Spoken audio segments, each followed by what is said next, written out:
দেশের বিভিন্ন জেলা উপজেলায় ভূমি অফিসগুলোতে চিরাচরিত দুর্নীতি আর সেবা নিতে আসা মানুষের ভোগান্তির চিত্র এখনও রয়েছে।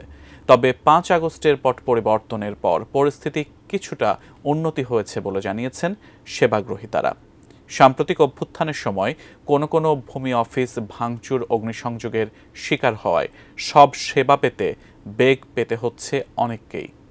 আমাদের প্রতিনিধিদের পাঠানো তথ্য ছবিতে বিস্তারিত দেখুন ডেস্ক রিপোর্টে।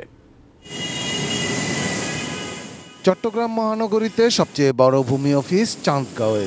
এছাড়া কাট্টলী ও খুলশী ভূমি অফিসেও সেবাগ্রহীতাদের যথেষ্ট চাপ রয়েছে। মহানগরীর সবকটি ভূমি অফিস নিয়ে মূল অভিযোগ, কর্মকর্তা কর্মচারীরা সময়মতো অফিসে না আসা। তবে ৫ আগস্টের পর জেলার সব ভূমি অফিসেই সেবার মানে উন্নতি হয়েছে বলে জানালেন সাধারণ মানুষ। সরকারি অফিসাররা যদি সরকারি স্টাফরা যদি একটু সকাল ৯টায় আসে তাহলে অনেকের জন্য ভালো হয়। বহারিও না, দালালিও না, নিজের কাজে নিজে করছি।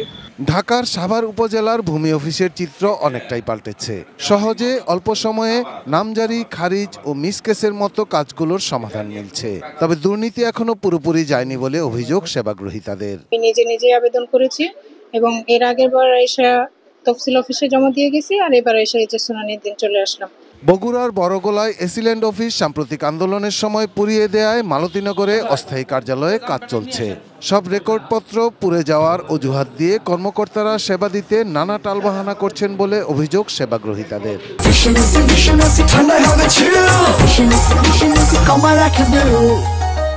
তবে দৌরাত্ম্য কমেছে দালাল চক্রে।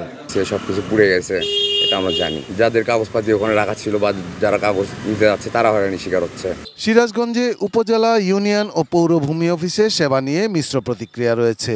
কেউ কেউ কাঙ্ক্ষিত সেবা পেলেও অধিকাংশ মানুষেরই রয়েছে ব্যাপক অভিযোগ। কর্মকর্তারা জানালেন, ভূমি বিষয়ক সেবা অনলাইনে হওয়াতে সবকিছু এখন অনেক সহজ। ঘরে বসে ভূমি রেজিস্ট্রেশন করে ভূমি উন্নয়ন কর প্রদান করতে পারে। ঝিনাইদহে ভূমি অফিসগুলোতে নির্বিঘ্নে সেবা মিলছে বলে দাবি কর্তৃপক্ষের। দুর্নীতির বিরুদ্ধে জিরো টলারেন্স ঘোষণা দিয়েছেন এসিল্যান্ড সজল কুমার দাস। ব্রাহ্মণবাড়িয়ায় ভূমি সংক্রান্ত অনলাইন সেবা নিয়ে তেমন একটা অভিযোগ নেই। তবে কাগজপত্র কম বোঝা মানুষ দালালের খপ্পরে পড়ছেন প্রায়শই। ভূমিতে যারা আমরা চাকরি করি এটাকে সেবা মনে করে যাতে করি। ঠাকুরগাঁওয়ে ভোগান্তি কমেছে ভূমি অফিসগুলোতে। দুর্নীতির অভিযোগ নেই তেমন একটা, তবে জনবল সংকটের কথা জানিয়েছে কর্তৃপক্ষ।